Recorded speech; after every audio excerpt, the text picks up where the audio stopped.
ආයිබෝවන් ප්‍රාර්ථනා කරනවා සුබ දවසක් කියලා හැමෝටම. ඉතින් අද ඔයාලට අරගෙන ආවේ සල්මොන් ග්‍රිල් කරගන්න පහසුම විදියක් තමයි සල්මොන් ෆිෂ් එක. ඔයාලට පුළුවන් එයාර් ෆයර් එකේ ඉක්මනින්ම මේ විදියට ග්‍රිල් කරගන්න. හරිම රසයි. ඉතින් ඕනම දෙයක් එක මේක කන්නත් පුළුවන්. අපි බලමු හදන විදිය. හොඳින් සෝදා තෙත මාත්තු කරගන්න ඕන මේ සල්මොන් වල. ඉතින් ග්‍රිල් කරන්න ටිෂු එකකින් ඔයගොල්ලන්ට පුළුවන් මේකේ වතුර ඉවත් කරගන්න. ඊට පස්සේ ලුණු ගම්මිරි සහ දෙහි ඔලිව් ඔයිල් එකතු කරගන්නවා. ඉතින් ඔයාලා කැමති නම් මේකට මීපැණි ටිකක් උනත් එකතු කරගන්න පුළුවන්. හරිම රසක් එනවා. මේ විදියට මාළු කෑලි දෙපැත්තම හරවලා ඔයාලට පුළුවන් මේක මේ විදියට මැරිනේට් කරගන්න. මේ විදියට ලෑස්ති කරලා විනාඩි 10ක් 15ක් වගේ තියෙනවා නම් හොඳයි. ඉතින් එහෙම නැතුණත් ඔයාලට ඒ වෙලෙම උනත් ග්‍රිල් කරගන්න පුළුවන්. මේ එකතු කරගන්නේ ඔලිව් ඔයිල්. ඔලිව් ඔයිල් නැතිනම් මීපැණි එකතු කරගන්න පුළුවන්. වීඩියෝ එක අතර වාරේ මතක් කරනවා ඔයා තාමත් මාලීඩිසිල්වා කියන මගේ YouTube channel එක subscribe කරලා නැතිනම් subscribe කරන්න. ළඟින්ම තියෙන notification bell එකත් all දාලා එකතු වෙන්න. දැන් ඔන්න මම දෙපැත්තම මේ විදියට මැරිනේට් කරගන්නවා. මේකට අවශ්‍ය වෙන්නේ පුංචිම ප්‍රමාණයක් තමයි ටීස්පූන් කාලක් විතර තමයි ලුණු ගම්මිරිස් එකතු කරගන්නේ.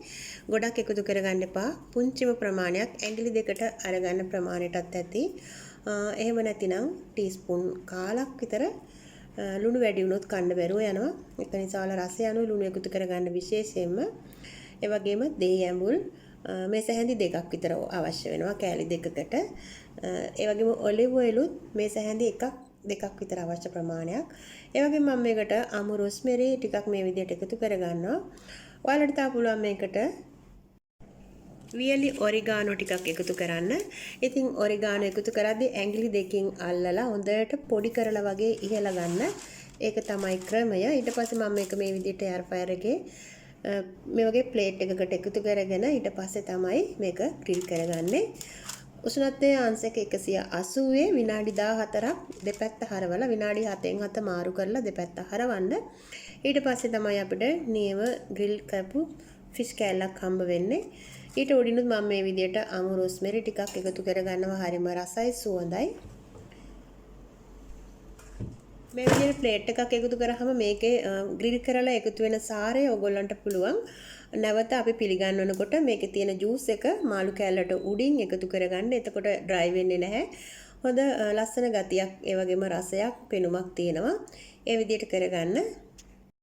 මේ විදියට විනාඩි 14ක් ඕන් කරලා තිබ්බහම අපිට අංශක 180ට විනාඩි 7ක් ගියාට පස්සේ තමයි අපි නැවත මේක දෙපැත්ත හරවලා තව විනාඩි 7ක් එකතු කරගන්නේ. මතක තියාගන්න.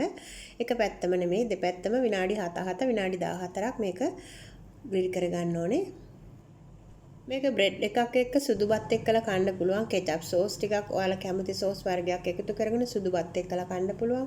එහෙම නැතිනම් කරි එකතු කරගෙන බත් එක්කලා කන්න පුළුවන්. ඉතින් ඕනම විදියකට මේක විතරක් උනත් කන්න පුළුවන්. ඒ විදියට ඊටාම පෝෂණීය සල්මොන් එක ගොඩාක් ලෙඩ රෝග වලට මේක ගුණ දෙන කෑමක් තමයි සල්මොන් ෆිෂ් කියන්නේ. ඔයාලට පේනවා මේකේ ජූස් ගතිය තියෙනවා. ඉතින් ඒකට උඩින් අපිට මේ විදියට මාළු කෑල්ලට උඩින් ආලේප කරගෙන පිළිගන්නවන්න පුළුවන්. ඉතින් මම හිතනවා මේ වීඩියෝ එකට ඔයාලා කැමති වෙයි කියලා.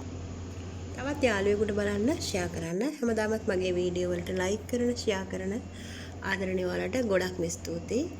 Don't forget subscribe and like share. Thank you for watching my video. God bless all my friends. See you next video. Bye bye.